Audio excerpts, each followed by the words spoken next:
morning. I can't start yet. You know you have to. There we go. Now we're live.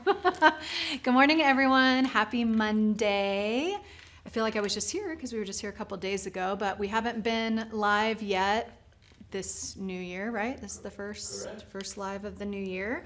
So fairly fitting to start the discussion of the new year with pricing. So today's live is going to be called Pricing with Confidence. And you see that I have my phone here. No, I'm not texting or anything like that. I took notes so that I wouldn't get lost on this live because I think it's a lot of super important information to give stylists. So if I start to get off track, I just want to make sure I dial it back in. So if you see me referencing this, it's just all the notes that I took for today's live. So pricing, why is this such a hard subject to talk about? Why are stylists always so confused on what to do? And it's because we're lucky as stylists and we love our jobs. So most of us would do it for free if we could. So you have to have the right system and the right mindset mostly in place when you go into thinking about pricing. I know in my salon, a lot of times it's like a confidence thing. Like, I don't want to lose my clients. What if they say no and they're not going to come back? And what do I charge? How do I let them know? Just so many questions. And I think if you just have your numbers in order, it makes all of it so much easier. So I'm not always the best at executing the things I'm going to say today, but that's because, you get busy and real life comes into play. But I'm going to tell you what you should be doing, and then I'm going to work on applying it for myself as well, and then hopefully we can implement that in the salon. And I'm hoping this live has sort of like a real life feel because I am a salon owner. I've owned a salon for 11 years, and I do work full-time behind the chair. I'm lucky that some of my clients have been with me through many price increases. Most of my clients have been with me my whole 20 years behind the chair. So so let's get into it. And as always, if you have any questions or something specifically that you've faced, I would love to know that story and also give you my input on it. So something that went right that you did when you raised your prices, or something that maybe didn't go as ideal and how you could handle it differently. That would be great. So, okay, now I'm going to look at my little notes. Okay, so what I said was the first thing is, why is it so hard and why do stylists struggle so much with this? I mean, you go to the grocery store, prices go up, they don't even notify you. So why is it that we feel so insecure about it behind the chair? Well, I think the first thing that comes to mind is that most stylists don't know what their costs are. And if you don't know how much it costs you to do that head of hair, then how can you even begin to justify a price increase or even have an idea of what you should be charging? So the first thing I think is a great place to start is starting to get your numbers in order. So how much did that box of foil cost now? Because I know it's still not $5. You'd be shocked to know how much a box of foils costs. So how much does that cost? Your lightener, your toners, shampoo, all the stuff that goes into the service, that needs to be your cost. That's what it's costing you to do that person before you make a dime. So figuring out what those numbers are is going to make it way easier for you to then come up with a price. And then I think you always start at minimum wage. So if you went and got any job anywhere, what would you make per hour? So you should never, ever, ever be making less than what that minimum wage is. You are a talented stylist. You're working your butt off behind the chair. It's really important. Those are your minimums. So your cost plus a minimum wage. So if minimum wage, we're just going to round up for math. Let's just say in California, I think it's $17 an hour, which is crazy, but let's just say 20. Okay, so if $20 an hour is the minimum that you can make, right? Then you're going to take 2 hours on a person. That's $40 before you even begin.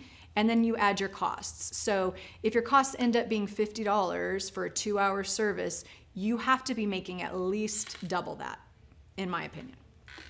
So to start, it's like supply and demand. Like, how busy are you? If you say no to this person, is it going to cost you money on that end? And knowing what your bottom line is. So once you know your bottom line, you can go up from there. A lot of things play into perspective after that point, but you got to at least be making your cost. So now you know what your cost is. Now you can decide, okay, I'm really good. I'm booked out for months. I'm stressed. I can't get anybody in. This is all good times to, raise your prices. Color prices just went up crazy, so now I've got to raise for that. We're not doing a 2-hour color service anymore. Now it's 4 hours. You got to raise for that. I live in downtown LA, so my rent is higher here. All of that has to go in to your consideration when you're, raising your prices. So once you kind of figure out like where you land on things, then you have to start implementing the prices, which is sometimes like what I notice in my salon. Like I've got a lot of people in my salon that have been doing hair a really long time, and I would not feel right with a client that I've been doing a long time coming in and getting her hair done, and then she goes to pay and she's shocked by how much it is because she's been paying the same thing for the last year and I didn't even notify her. So I think communication is the second piece. So now you know what you were supposed to be, what it costs you to do the service. You need to like go into communicating that with your client. Like, hey, just to let you know, because of X, Y, and Z, the price is going to be this. Or you don't even have to do that. You just start the new year with a consultation for every client. So, hey, okay, so today it's a new year. We're going to do your first haircut of the new year. Just to let you know, my haircuts are now X dollars, and then wait and see how they respond. Most people after the first of the year are kind of expecting it. And if there's an issue, then you could be like, okay, well, that's great. I'll still honor my old price for this appointment, but going forward, this is what your price is going to be. So, or it could be as simple as when they go to ring up at the front desk, your receptionist, or you tell them then, like, hey, it was great to see you again, but just so you know, next time I cut your hair, it's going to be, X dollars. So communicating that so that nobody's shocked when they, come in. 90% of the time, no one's going to have a problem with it. They're already expecting it. And, one thing about business is you're like really trying to grow. So if you just stick to the same pricing, everything else in the world is going up, that means you're actually making less money. So that's just long-term not going to work out for you.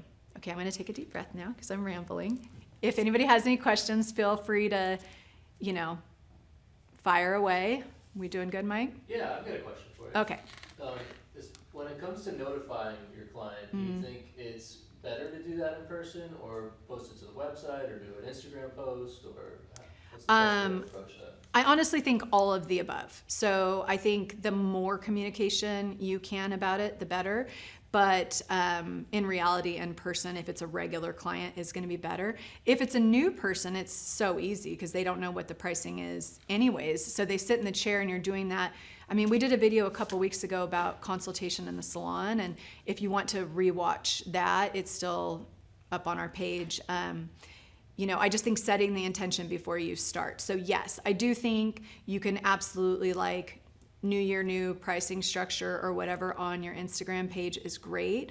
The only thing that I don't like, and I don't think clients like it either, is when it's like a fear or a scary post, like, oh, my prices are going up,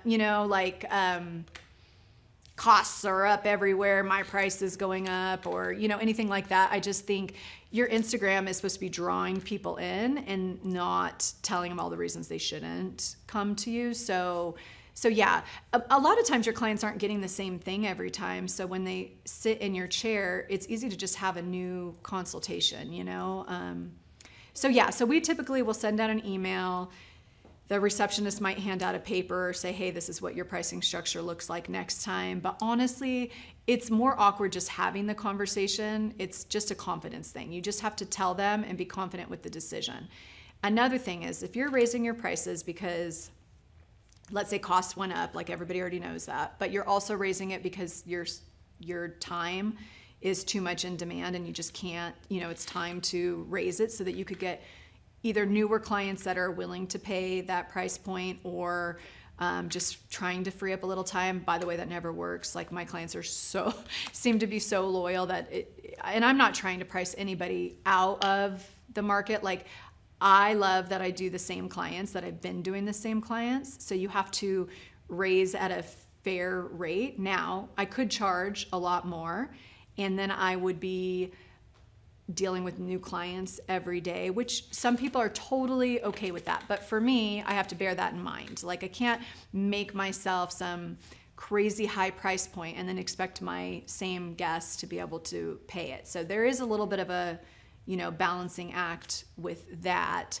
But having said that, there is also the option of referring them to other people in your salon. So, okay, my price for a haircut is now going to be $125, and they used to be paying $105, and they're like, oh, I just can't swing that $20, which by the way is not going to happen. But let's say they say, I just can't do it. I love you, Allison, but it was already too much and now it's way too much. Okay, totally get it. Do you remember Abby? She was my assistant for a year and a half. She's now taking clients on her own, and she only charges $105. So would you like to book with her? I mean, anytime you can help a friend out, first of all, help the client out because now she's not lost figuring out what to do, keeps the salon business busy. I mean, I actually love that. I think it's the best for the clients. Then I can still see my friend. She still comes in and gets her haircut, just not in my chair, which is totally great, So there's ways to kind of spread that out.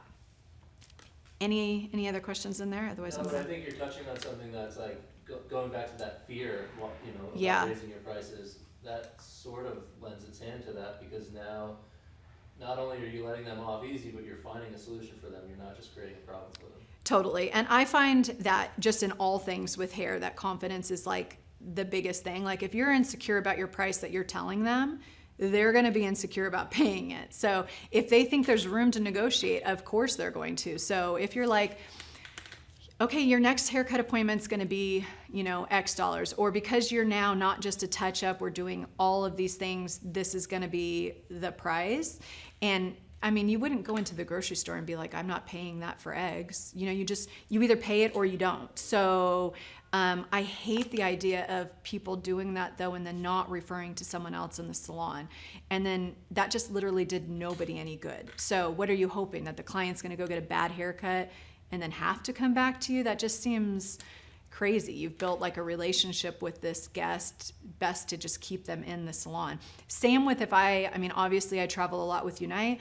So there's February, I'm not working for 2 weeks in the salon. Do you think that I'm just leaving my clients high and dry? No, I'm like, hey, Crystal's open, Nikki has an opening, Bobby has an opening, Abby's here, and then I'll see you next time. So then when I come back, I'm not stressed. My schedule isn't overbooked. My clients are all happy. It just works out. So, easy for me to say as a salon owner, but I think that just even as an independent stylist, why would you leave them to go with strangers when you can give them another option and help someone else out and still be able to see the guest? It's kind of a win-win. So I feel the same way though about if you're doing a client for the first time. If you're not confident about what haircut you're doing or what style you're going to do on them, they're going to feel that and they're going to eat you alive. But if you're just this is what it is, I'm really sorry, not even I'm sorry, it just is what it is, then you could go from there. And then if they truly don't have the money, then there's other options. Do you want to go an extra week in your appointment time, to make up especially with regular clients, is there a smaller service we can offer in between time just to, this isn't about gouging people and I'm Allison and I'm going to charge $1 million. No, it's not about that. But every minute that I'm behind the chair is taking me away from something else, whether it's something else that I love, like my kids, or some other way to make more money, so you gotta balance all of that out and just not feel guilty about it. So, yeah. So that's my take on pricing. Now, as far as should you raise every year? Should you, raise every time you go to a class? All of that kind of stuff. I think you have to be careful not to price yourself out. But if you're doing a specialized service like extensions or full makeovers and all of that kind of stuff, you should charge what you're worth, for that time. And that all boils down to knowing what your costs are, knowing exactly how much time it's going to take you to do that service. And then, yeah, otherwise you're going to end up burned out, overbooked or not booked, and that's not a great place for anybody to be. So as always, if you have any questions, feel free, like if you're watching this later, because I know a lot of people watch these, at their own pace. I'd love to answer any questions. Sometimes we take your questions and turn them into lives in the future. So if there's something you would like to hear more about, please feel free to DM us or just write them in the comments right below. I hope this helped a little bit. Let's go into the new year confident and make some money at the same time. So okay. So next month we are not doing a live because it is All Things Fashion Week, and I'm really, really excited for this season. So there'll be lots of content and all of that kind of stuff. Maybe we'll go live from New York. I'm sure we'll do that. But the next time I'll be here is March 9th. It looks like we're doing an Instagram makeover. So I have no idea if that means I'm doing a makeover or if we're redoing your Instagram page, but either way, we will figure that out and it'll be exciting. And that's on March 9th at 10. So I hope everybody has a great week. If you have any questions, let me know. If not, we'll see you in New York.